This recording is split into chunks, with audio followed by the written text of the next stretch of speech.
family a school of love and stream like gold. We all human beings search for happiness. For young people, not just in techniques, but also having a genuine character.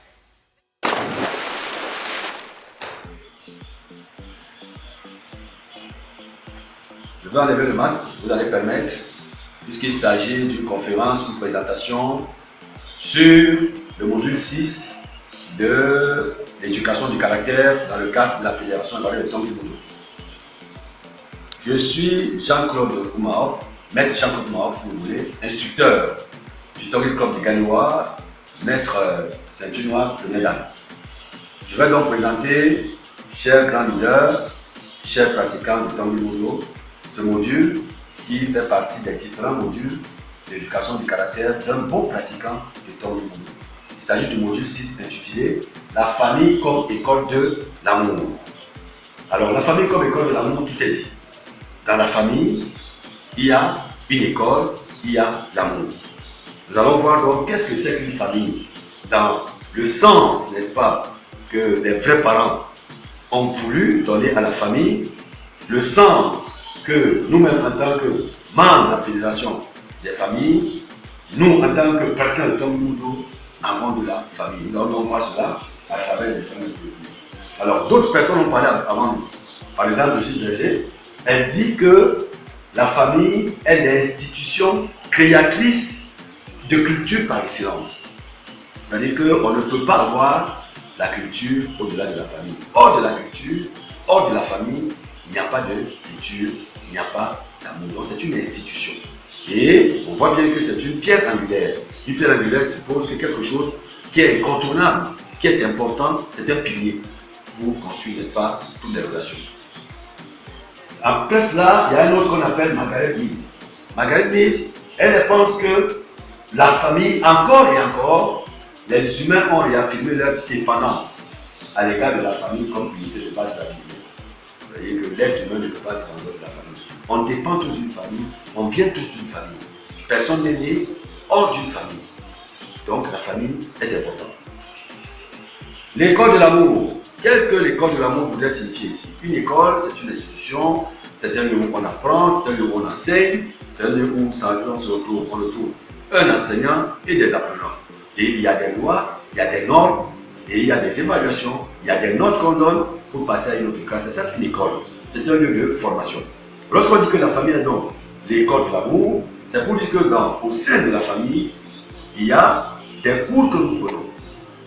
Ces cours que nous prenons, ces leçons, portent à nourrir le cœur et le caractère. Nourrir le cœur veut dire donner des aliments au cœur. Ce n'est pas le cœur physique que nous voyons là. Parce que quand on dit le mot cœur, on a l'impression que c'est le cœur au niveau biologique. C'est le cœur, ce que les Coréens appellent le shinjon. C'est-à-dire ce qui est intérieur, ce qu'on ne peut pas enlever, ce qu'on ne peut pas changer, c'est ce qu'on appelle le cœur. C'est plus que l'amour. C'est ça qui fait le fondement. Donc c'est le fondement même de l'être humain, le cœur. Il faut nourrir votre cœur. Et à côté du cœur, on demande également de nourrir le caractère. Le caractère, c'est ce qui reste avec nous jusqu'à notre mort. On le cultive au fur et à mesure. Donc lorsqu'on dit que quelqu'un a un bon caractère, c'est que dans ce contenu-là, il y a tout ce qui est bon. Lorsqu'on dit qu'il a un mauvais caractère, c'est que quelque part aussi, il y a un problème. Donc il est question de cultiver au niveau, n'est-ce pas, de votre cœur et de votre être, le caractère. Dans l'école de l'amour aussi, on enseigne, c'est comme un terrain. C'est le premier terrain d'entraînement pour éduquer les relations.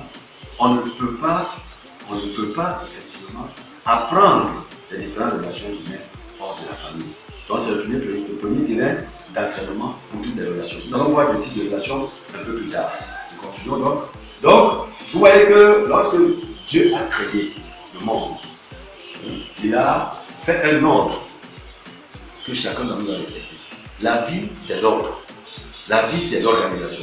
Vous voyez qu'il y a un ordre vertical auquel moi j'appartiens en tant que Jacob Maroc. Cet ordre vertical part de mes ancêtres, ce que nous appelons les grands-parents des ancêtres. Donc, ce sont mes ascendants. À partir de moi, il y a des descendants. Donc, après les grands-parents, il y a les parents que nous sommes. Et au niveau horizontal, nous avons les frères, nous avons les sœurs, nous avons les frères, les sœurs et les enfants. C'est ce qu'on appelle l'ordre vertical et l'ordre horizontal. Cela est important. Si on parle de l'ordre individuel, vous voyez que vous êtes seul. L'ordre individuel, vous tournez seul, sans aucune relation. Et les relations individuelles ne peuvent pas apporter de l'épanouissement ou de l'amour. Il faut des relations d'échange, des relations interactives. C'est pour ça que sur ce schéma, l'ordre vertical va de cet axe et l'ordre horizontal va de ce côté. Donc ça nous forme un arc. Vous voyez qu'il y a une interaction entre les grands-parents et les parents, et entre toutes ces relations-là, les parents et puis les grands-parents. Donc les frères et sœurs, les sœurs qui sont tous les enfants de cette famille. Donc en résumé, lorsqu'on parle de famille, il y a les grands-parents, il y a les parents, il y a les petits-enfants ou les enfants. C'est cette génération-là qui doit se retrouver en réalité au niveau de la famille. Ok? Donc si cela est bien compris, s'il y a des questions, vous les notez, nous allons vous les poser plus tard. Donc vous voyez un peu l'ordre naturel dans l'univers. Vous avez ce qu'on appelle la rotation. Tout tourne autour des galaxies, les planètes, les étoiles, le soleil, la terre. Nous sommes dans un monde de relations interuniverselles, de dépendance. Donc on ne peut pas vivre seul, on ne peut pas cultiver l'égoïsme, on ne peut pas cultiver les duplicatifs, il faut cultiver les relations, l'amour, la symbiose comme l'univers lui-même. Dans l'univers, il y a, n'est-ce pas, cet échange-là. Le soleil, n'est-ce pas, qui brille sur nous, l'oxygène qui donne un peu, n'est-ce pas, le carbone qui revient pour l'oxygène, etc., etc. Tout ça sont des relations, n'est-ce pas, d'échange, de donner et de recevoir dans l'univers. Ce sont ces relations, la réalité, qui font la position dans la famille. Cette position dans la famille est importante. Vous voyez un peu que dans la famille, chacun doit connaître sa position. Nous avons d'un côté les parents et les grands-parents qui sont au-dessus, qui sont supérieurs. Nous avons d'un côté, comme vous voyez bien l'axe de l'époux et de l'épouse, ou monsieur et madame. Nous avons l'axe de l'aîné et du cadet, le grand frère et le petit frère, et nous avons l'axe, n'est-ce pas, des enfants et des petits-enfants. Donc au niveau vertical, les grands-parents qui descendent, n'est-ce pas, jusqu'aux enfants et petits-enfants. Grands-parents, petits-enfants, parents, enfants. Au niveau de l'axe oblique que vous voyez, il y a l'aîné et le cadet qui doivent interagir. Et bien avant eux, nous avons l'époux et l'épouse. Donc tout ça sont des relations qu'on ne peut pas trouver au-delà ou en dehors de la famille. C'est ça qu'on dit. Chacun doit connaître sa position dans la famille. Voici donc ce que nous sommes dit. Quelles sont les 4 sphères de l'amour? Nous avons les 4 sphères de l'amour qui sont très importantes. La sphère des parents, la sphère des conjoints, la sphère des frères et sœurs et la sphère des enfants. On appelle ça les types d'amour. Voilà, les différents types, les différentes sortes d'amour. Nous avons l'amour filial. L'amour filial se trouve au niveau des enfants. Comment les enfants doivent montrer leur amour à leurs parents. Ils doivent témoigner leur amour. Quand on dit d'enfant une piété filiale, c'est un enfant qui est prêt à se sacrifier pour ses enfants, pour ses parents. C'est ça qu'on dit l'amour filial. Et donc l'amour filial, c'est un amour entre fils et père et parents. Après cet amour, il y a la deuxième sphère qu'on ne peut pas dépasser, c'est l'amour fraternel entre frères et sœurs. Je dois apprendre à aimer mon frère. Je dois apprendre à aimer ma sœur. Cela est important. Entre les relations fraternelles, ce sont des relations d'amour. Donc il faut cultiver l'amour entre frères et sœurs. Entre les deux, il n'y a pas autre type d'amour. Il n'y a pas de sexe. C'est pas possible. Entre les frères et sœurs. C'est un autre type d'amour que nous avons maintenant ce qu'on appelle l'amour de type conjugal. L'amour conjugal, c'est entre époux et épouse, entre conjoint et conjointe. Là, c'est sacré. À partir de là, on parle d'une bénédiction. Donc, il faut traverser les 2 étapes d'abord avant d'arriver, n'est-ce pas, à l'amour conjugal. L'amour filial, l'amour fraternel entre frères et sœurs, l'amour conjugal entre mari et femme, époux et épouse, et puis maintenant, l'amour, n'est-ce pas, marital. Là, ce sont les parents qui sont déposés cet amour-là et qui doivent faire rayonner ça sur toute la famille. En dehors de la famille, c'est 4 types d'amour qui sont là. Donc en réalité, les conflits viennent du fait que les gens ne se passent en cette type d'amour. Les gens veulent dépasser. Ils veulent brûler les étapes. Et cela crée des problèmes. Donc en tant que pratiquant d'arts martiaux, il faut connaître votre position dans un club. La position du maître est là. La position des pratiquants est là. La position des supérieurs est là. Et entre vous également en tant que pratiquants, c'est des positions, n'est-ce pas, de frères et sœurs. Ici, les vertus du même l'amour de l'enfant. L'enfant, tous les enfants sont respectueux, ils sont reconnaissants. Un enfant, c'est rare qu'il garde la colère. On le frappe aujourd'hui, demain, il vient encore vers vous. Tout de suite même, c'est pas demain, il revient vers vous. C'est ça que les gens du Christ a dit, laissez venir en moi les petits-enfants. Notre Père, les vrais parents, demande, n'est-ce pas, d'aimer les enfants, de leur donner tout, leur confiance. Cela est important. Donc, le Christ a la gratitude. Et au niveau des frères et sœurs, ce sont, quand on dit sont les pères, ils doivent aimer les pères. Les pères nous disent ceux qui sont comme nous. Les copains, les cousins, tout ça doit être considéré comme des frères et sœurs. L'influence parentale enlève l'amour des frères et sœurs. Il faut vous dire que les parents aussi doivent apporter, n'est-ce pas, leur expérience, leurs compétences, leur vision aux enfants, parce que cela influence.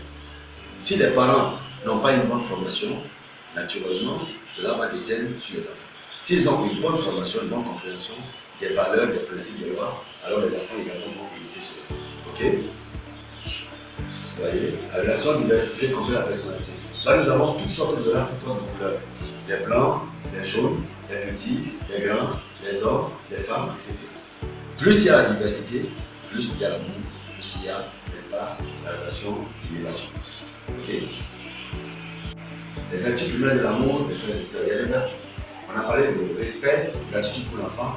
Les frères et sœurs, il y a l'harmonie et la vérité. Entre frères et sœurs, il y a l'harmonie. Il devait exister l'harmonie. Pas d'inimitié, pas de méchanceté, pas de jalousie. Ça, c'est l'originel. Ce qu'on voulait, ce que Dieu voulait à l'origine. Ce qui devait exister entre frères et sœurs. Il ne devait pas avoir des problèmes de jalousie, des conflits. Et c'est la pureté. Entre frères et sœurs, chacun garde sa pureté, sa volonté originelle. Il n'y a pas de souillure, il n'y a pas de nature déchue. Il ne devrait pas y avoir. Mais malheureusement, on ne fait pas ça. C'est tellement la d'autres motifs plus tard. Qu'est-ce qui s'est donc passé? Donc, entre frères et sœurs, au niveau des conjoints aussi, c'est monsieur et madame qui se changent, qui changent la réalité. Ça comprend la vie. Donc, l'aspect du conjoint s'appuie sur d'autres sphères. Monsieur et madame, l'époux et l'épouse, mari et femme, s'appuient sur d'autres sphères qui sont importantes. Nous sommes des parents, nous avons des maris et femmes, nous avons amis, nous deviennent amis, père et mère, fils et filles, frère aîné, sœur aînée, frère cadet, sœur cadette. C'est un couple qui doit intégrer tout ça. Votre femme est tout ça. Comprenez? Votre mari aussi représente tout ça. C'est ça. Au niveau de l'amour conjugal, il faut absolument la fidélité et l'engagement. On ne peut pas avoir son conjoint et puis être fidèle, et puis ne pas comprendre qu'il y a un engagement qui me lie par rapport à cela. Vous me comprenez bien? Cela est important. Un engagement à ne pas tromper sa femme, un engagement à ne pas trahir sa femme, un engagement à ouvrir son cœur à sa femme, un engagement à vivre éternellement avec sa femme, physiquement et spirituellement, autant d'engagements qu'il faut prendre.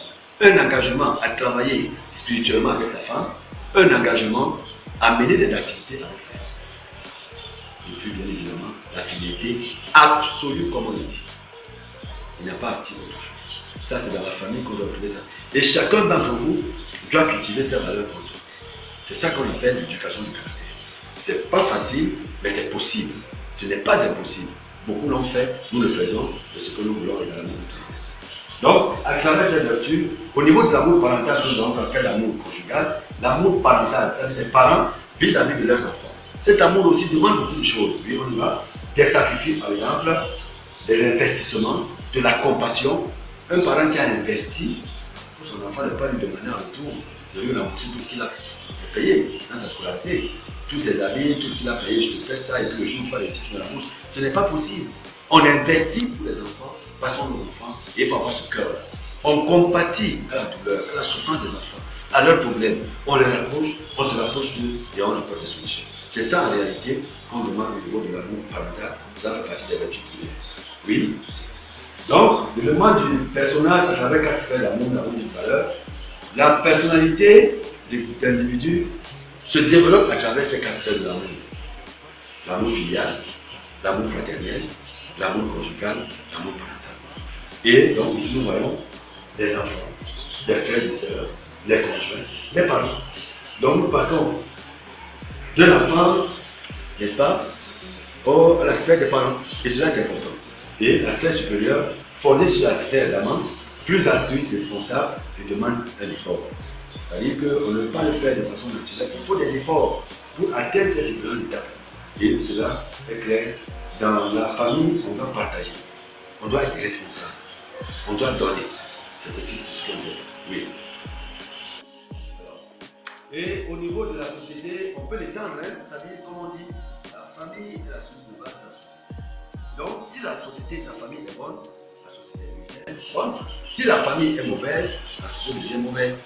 Donc, tout ce que nous voulons apprendre dans la famille, c'est ce que nous devons amener au niveau de la société. C'est pour cela que dans les 3 principes, les 3 objectifs qu'on demande à un pratiquant d'arts martiaux de réciter lorsqu'il pratique les arts martiaux, pourquoi 1. Développer un caractère mature, 2. Construire une famille idéale, 3. Mettre les talents au service de la société. Les enfants. Les enfants sont des subordonnés, c'est comme des employés. Ils doivent respecter, n'est-ce pas, leur patron. Et entre tout cela, il y a le vrai amour qui doit circuler. Nous parlons de l'amour, c'est vrai, l'école de l'amour, mais le vrai amour, c'est un amour sacrificiel qui tourne donc dans une différente sphère. Il y a l'époux, il y a l'épouse, il y a les cadets, il y a les aînés. Les pères, les cadets et les aînés constituent comme des pères, des collaborateurs dans le sens du travail. Donc c'est une extension de la famille qu'on retrouve dans la société. En dehors de mon père, de ma mère, de mes frères et sœurs, je dois le voir que tous ceux qui sont en position supérieure à ma personne sont mes parents. Tout dirigeant est mon parent. Si je suis petit frère, je dois considérer que les autres sont mes supérieurs. Et je dois considérer que les petits frères sont des subordonnés à qui je dois donner également de l'amour. Vice versa. Donc c'est pour ça qu'on dit que c'est l'extension. Dans les 3 grands sujets que nous avons, il y a le vrai dirigeant, le vrai parent et le vrai enseignant. Vous voyez que le mot vrai revient. Ça c'est très important. Dans la famille, on joue les différents rôles. À un moment, je suis parent. À un autre, je suis enseignant, et moi, je suis dirigeant. Quand on assume bien ces 3 rôles, il y a une harmonie, il y a, n'est-ce pas, un période. Ok?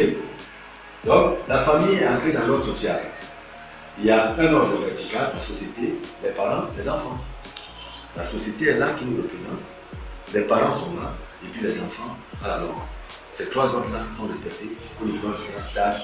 Depuis que nous connaissons, les 3 stades, ça se retrouve également ici. Ok? Oui. Les familles fortes sont plus focalisées sur les autres que sur elles-mêmes. Les bonnes familles donnent, partagent, participent, viennent vers les autres, vont vers les autres que de se laisser centrer sur elles-mêmes. Donc les familles ont un but altruiste, servir la communauté. Si vous regardez seulement vos propres enfants, vous n'allez rien faire. C'est-à-dire ce sont seulement mes enfants uniquement, vous savez que je garde tout ce que je fais pour mes enfants, vous ne pouvez pas prospérer. Mais au-delà des enfants des autres, aider les autres qui sont dans le besoin, qui sont démunis. Ça aussi, c'est une contribution qu'on appelle la société de l'action doit se faire ici. Donc, il faut avoir un but altruiste, le service, le sacrifice, le don de soi. Oui. Travailler pour le plus grand bien. Vous comprenez un peu le maintien de la paix, le bénévolat, le patriotisme, le civisme, piété filiale. Ce sont des valeurs qu'on acquiert en pratiquant, n'est-ce pas, l'amour de notre corps. Il faut savoir aimer, piété filiale, aimer celui qui est plus que ça, aimer tes parents en tant qu'enfant, te sacrifier pour eux. Comme par exemple, le deuxième fils de notre père nous s'est sacrifié pour les vrais parents. En mourant pratiquement le jour de la grande conférence. Ça, c'est le sacrifice le plus grand qu'un fils peut offrir, n'est-ce pas, à son père jusqu'à ce stade. Même dans les Saintes Écritures, on a vu comment Isaac a accepté sans rien demander. Vouloir, n'est-ce pas, s'offrir un sacrifice, n'est-ce pas, par passion. Tout ça, le civisme, le respect de la loi, de l'ordre, hein, des amorettes de la République, de l'hymne national, de la devise, hein, la propreté, la salubrité, c'est le civisme. La ponctualité, le patriotisme, mourir pour son pays lorsque véritablement le pays est menacé dans le bon sens. C'est ce qu'on appelle patriote pour la nation. Et puis maintenir la paix dans le monde de la terre. Alors, donc, lorsque nous avons dit que la famille avait la paix mondiale, nous sommes en train de conclure, nous encore plus tard. Les familles réunies de différentes cultures. Vous voyez un peu les métis, les blancs qui se marient aux noirs, les asiatiques aux américains, les américains aux africains, etc. C'est l'harmonie, c'est la diversité. Les familles pacifiques soutiennent une nation pacifique. Une famille qui est pacifique soutient une nation pacifique. Une famille qui est belliqueuse, arrogante, comment on appelle, conflictuelle, va créer une société conflictuelle. La base de l'empathie, c'est le fait de te mettre à la place de l'autre. Si l'autre était à ma place, qu'est-ce que je ferais? Donc il faut aimer l'autre et plus donner tout ce qu'on prend sa place. C'est ça qu'on appelle l'empathie. Et dans la pratique du caractère des arts martiaux, les arts martiaux sont faits pour défendre le faible, la veuve, l'orphelin, le pauvre. C'est ça les arts martiaux. Donc pour moi, cette culture de pratique des arts martiaux pour cultiver son cœur afin de fonder la vie. Cela étant dit, the great learning, c'est-à-dire la plus grande apprentissage qu'on doit tenir, ce qu'on doit tenir. Lorsque je suis dans une famille, c'est la droiture dans le cœur. Il faut être droit. Ce n'est pas un cœur d'injustice. La beauté du personnage, c'est-à-dire la personnalité, doit être belle, admirable par tous ce monsieur, ce pratiquant. L'harmonie à la maison. Faire un effort pour éviter le conflit au sein de votre famille. L'ordre dans la nation, c'est tout cela qui peut faire la paix dans le monde. Si on a besoin de la paix dans le monde, il faut absolument que cela puisse exister. Le cœur qui est droit, on est juste. La personnalité qui est agréable à voir, l'harmonie à la maison, l'ordre dans la nation, et puis la paix dans le monde. C'est nous qui mission en tant que pratiquants. Cela étant dit, si cela n'est pas question, alors on peut se Ben Tanguy